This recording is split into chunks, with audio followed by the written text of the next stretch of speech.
dia, galera. Vamos dar início hoje à nossa aula de História, onde a gente vai estar trabalhando o conteúdo Nasce a República. Esse é o nosso conteúdo a qual nós vamos estar trabalhando hoje e vamos lá tirar nossas dúvidas e aprender um pouco mais. Governo Provisório. Em 15 de novembro de 1889, a monarquia extinta no Brasil, se formou-se um governo provisório republicano. 1889 a 1891. Esse governo era chefiado pelo Marechal Deodoro da Fonseca, 1827 a 1892. O novo governo, organizado por militares, cafeicultores e profissionais liberais, elaborou um manifesto anunciando seus principais objetivos para o país. Entre eles, destacavam-se a defesa da ordem pública, a garantia da segurança e o direito dos proprietários, além do pagamento das dívidas externas contraídas pelo governo anterior. Nesse momento, o principal interesse era mudar a forma de governo sem promover mudanças profundas na sociedade. A maioria dos negros, pobres, mulheres e indígenas permaneceu excluída do poder político naquela época. Projetos políticos em disputa. A instauração do governo republicano envolveu disputas entre alguns segmentos sociais na época. Não havia um consenso mesmo entre as elites sobre qual modelo de república seria adotado no Brasil. Além disso, existiam grupos favoráveis, inclusive à continuação da monarquia. A seguir, vamos conhecer alguns dos modelos republicanos em debate naquela época. O liberal. Para muitos políticos de províncias como São Paulo, Minas Gerais e Rio Grande do Sul, a república, deveria ser liberal e federativa, descentralizando o poder político administrativo no Brasil. Esses políticos esperavam chegar ao poder garantindo a autonomia dos estados, novo nome dado às províncias do tempo do Império. Tal autonomia possibilitaria aos governos estaduais decidir que atividades econômicas seria incentivada a fazer empréstimos diretamente no exterior e administrar os impostos arrecadados no próprio estado. Também, os positivistas. Era um grupo numeroso de militares, temia que a autonomia dos estados levasse à fragmentação do território brasileiro.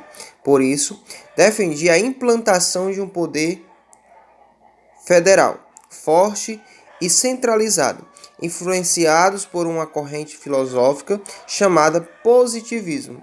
Esses militares consideravam-se o grupo mais preparado para assumir o poder. Consideravam também que eram capazes de representar os interesses públicos e impedir que grandes fazendeiros usassem o Estado em defesa de interesses particulares. Jacobino.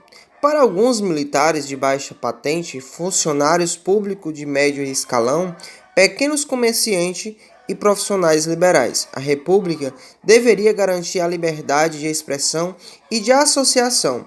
Também deveria ampliar a participação popular nas decisões políticas. As pessoas que faziam parte dessa corrente foram chamados pelos adversários de jacobinos, numa referência à vertente radical popular da Revolução Francesa. Os jacobinos brasileiros pregavam o fim do voto censitário e da influência dos estrangeiros, em especial dos portugueses que dominavam boa parte do comércio no Brasil. Primeiras províncias. Durante o governo provisório, várias províncias foram tomadas no Brasil. Entre elas destacam-se a instituição do federalismo. As antigas províncias foram transformadas em estados da federação. Isso dava aos estados maior autonomia em relação ao governo central. A cidade do Rio de Janeiro tornou-se a sede do governo federal, ou seja, a capital da República. Separação entre a Igreja e o Estado. Foi extinto o regime do padroado, por meio do qual o Estado controlava e sustentava a Igreja Católica. o catolicismo deixou de ser religião oficial do Brasil. Como consequência, foram criados os registros civis de nascimento, casamento e óbito. Até então, só havia a certidão de batismo e a maioria das pessoas se casava na Igreja Católica. Criação de novos símbolos nacionais. Foram elaborados, por exemplo, uma nova bandeira e um novo hino nacional para substituir os símbolos da monarquia. Promulgação da Lei da Naturalização. O Decreto da Grande Naturalização de 1890 estabeleceu que os estrangeiros residentes no Brasil se tornariam cidadãos brasileiros. Quem quisesse manter a antiga cidadania deveria comunicar sua vontade ao governo. Um dos objetivos da Grande Naturalização foi amenizar o sentimento contrário aos portugueses lussofobia. Convocação de uma Assembleia Constituinte. Essa Assembleia seria encarregada de elaborar as primeiras constituições da República. Especulação e inflação. Em 1890, ainda no governo provisório, o Ministério da Fazenda Rui Barbosa, 1849 a 1923, implantou, uma reforma financeira com o objetivo de estimular o desenvolvimento econômico, sobretudo da indústria. Para isso, o governo permitiu que alguns bancos emitissem dinheiro, papel, moeda.